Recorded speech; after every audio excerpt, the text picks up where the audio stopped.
కొంతమంది 'అల్లు అర్జున్' హేటర్స్ అయితే మరీ దారుణంగా ప్రవర్తిస్తున్నారండి అసలకి. నాకర్థం కావట్లేదు. ఎందుకంటే 'అల్లు అర్జున్' తప్పు చేశాడా లేదనేది న్యాయస్థానం డిసైడ్ చేస్తుంది.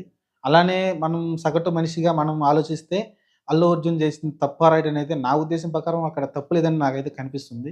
అతను ఒక అతని సినిమా రిలీజ్ అయింది. అక్కడ క్రౌడ్ వస్తారని తెలుసు. క్రౌడ్ వస్తేనే కదా సినిమా హిట్ అవుద్దో, ఫ్లాప్ అవుద్దో వాళ్ళు డిసైడ్ చేసేది. క్రౌడ్ వస్తున్నారంటే సినిమా హిట్ అవుద్ది. అతను చాలా సంతోషంగా ఉంటాడు. ఇంకా 'అల్లు అర్జున్' ఉత్సాహంగా వచ్చి పాల్గొంటారు. ఎవరైనా సరే ఏ హీరోకైనా క్రౌడ్ ఎక్కువొస్తే సంతోషపడతారు. అలానే అక్కడికి క్రౌడ్ ఎక్కువ మందొచ్చారు. హ్యాపీగున్నాడు. సినిమా చూసాడు, ఎళ్ళాడు బయటికి. కానీ ఆలోపు ఒక మహిళ చనిపోవడం జరిగింది. కానీ దీనికి 'సల్మాన్ ఖాన్‌లకి' వాళ్ళతోటి 'అజయ్, సంజయ్ దత్' అలాంటోళ్ళు వాళ్ళు ఒక పెద్ద దుర్మార్గులు. ఇప్పుడు 'సల్మాన్ ఖాన్' 'కృష్ణ జింకీని' చంపి తినడం గావచ్చు, లేకుంటే ఆహ్, కారు తోలి ఒక యాక్సిడెంట్ చేయడం గావచ్చు, ఫుట్‌పాత్ మీద పడుకున్న వాళ్ళని చంపడం గావచ్చు. ఇలా 'అల్లు అర్జున్'